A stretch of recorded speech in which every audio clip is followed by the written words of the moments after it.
Welcome back to the channel and to another Saints Row video. Yes, more new gameplay today via Game Informer, which of course does mean we've got a bit more breakdown and a bit more reaction.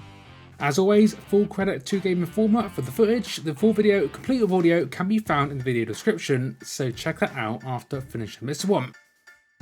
So today we've got gameplay from 2 Saints Row reboot missions. We have touched on these in previous videos, but we've now got actual gameplay to go along with what we already knew. The first one, as you can already see, is the Make and Rent mission, where the general summary is that you rob a store or an office, then go on a big police chase through the desert.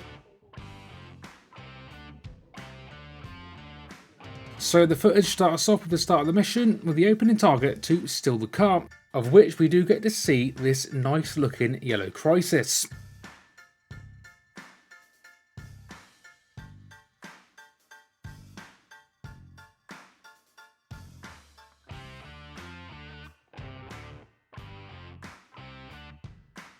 Before we get too far ahead, take note of this highlighted bin on the left. Now I'm not actually sure what that is for. Maybe a side mission, maybe somewhere you can hide from the police. Let me know what you think in the comment section down below.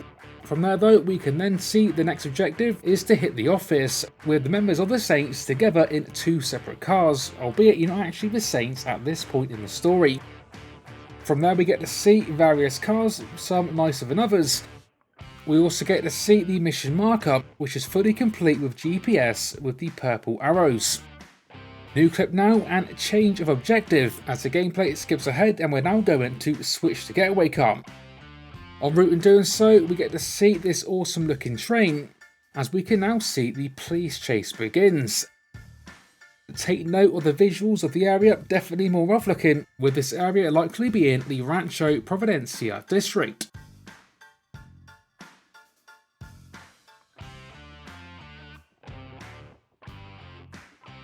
Next main takeaway during the chase is of course the new kart ramming feature, which is down in the game as sideswipe. As we can see from the visuals, this is simply done by pressing X on the Xbox or square on the PlayStation, as well as direction. A bit of road rage, a bit of drifting, a bit of sideswiping, with everything so far looking solid.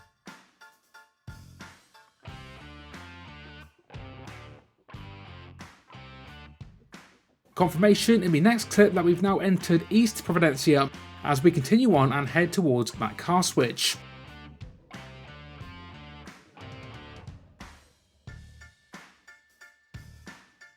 We are now nearly at the location, with that location being the scrapyard.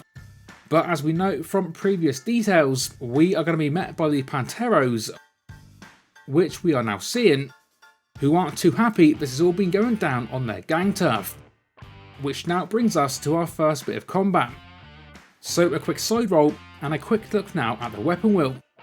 Looks to be pretty bare as it's early game, but we have got a handgun, a submachine gun, as well as a police shotgun, which we're going to see some gameplay of now. Couple of headshots, nice bit of blood. Before then switching to the handgun, the KA-1 Cobra, before finishing off the third enemy. Note the nice little kick into the wall, as well as the enemy weapons so far, so a handgun, a crowbar and a flaming cocktail. More weapon switching to the machine pistol SMG before we come head to head with a few more enemies. Now again, not to bang on about it, but we can again see lots of health bars on show, as well as a bullet sponge, which I know some have shared concerns of in previous videos. With that clip then finishing up facing a Panteros gang car, complete with gunner on top.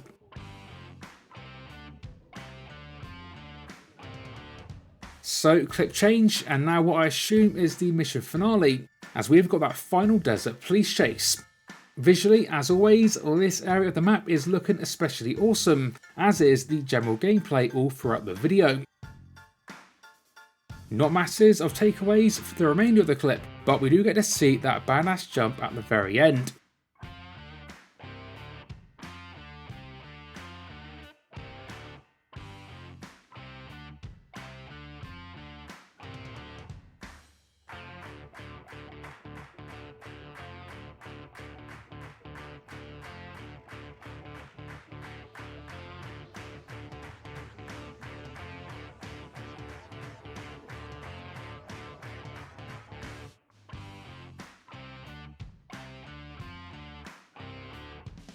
Okay, so next scene and new mission. This time the mission is Idle Threat.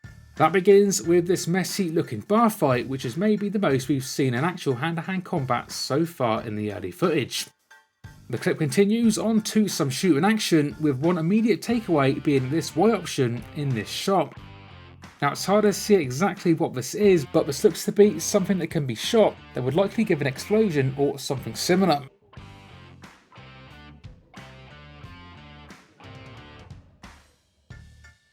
Next thing to note is the weapon wheel once again. With this time we've got the AR-55 burst rifle, the submachine gun, the police shotgun, RPG, machete and some kind of revolver. We then get to see this awesome looking takedown, which looks like it involves strapping a grenade to an enemy and then throwing them. This looks like it's possible due to the full ability icon at the bottom of the screen, as well as selection via this option in the bottom right.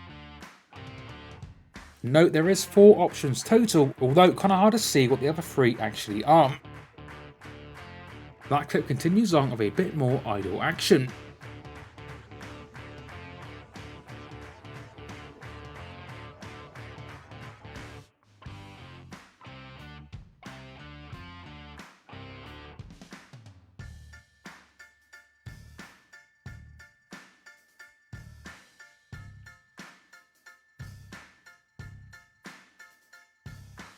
Change of pace now for the next clip, although still same mission. We've now got some extended footage of the brand new car tethering or car tow mechanic in action.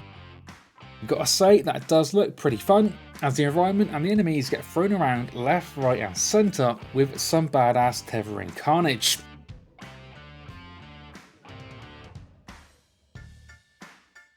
Note this looks like it takes place in some kind of idol's camp, with some kind of funfair in the background of the shot.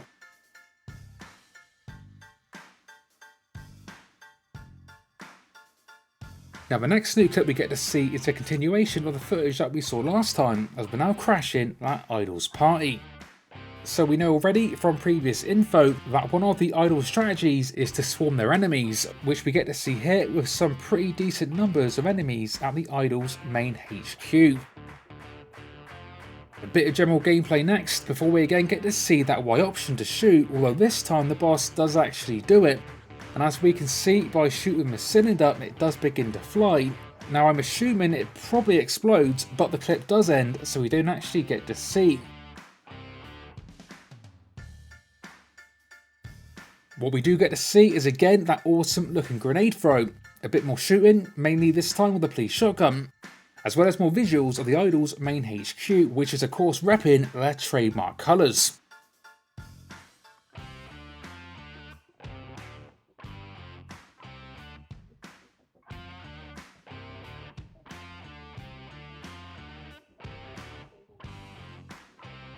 We then get to see this, which looks like an enemy winding up to do some crazy melee stuff, although we don't get to see it in full, as it's time for another takedown via the grenade throw.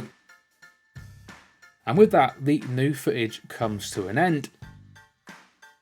So lots of general gameplay there with some interesting takeaways and details, but my general thoughts tend to be the same each time. Gameplay is smooth, runs well, nice visuals, with the only concern really being that health bar, which hopefully again is going to be fixable, but otherwise all in all gotta say everything is looking pretty good. As always, share me your thoughts on the gameplay in the comment section down below. Stay tuned for more like this, coming to the channel soon. And until next time, this has been 101, and I will see you all on the next one.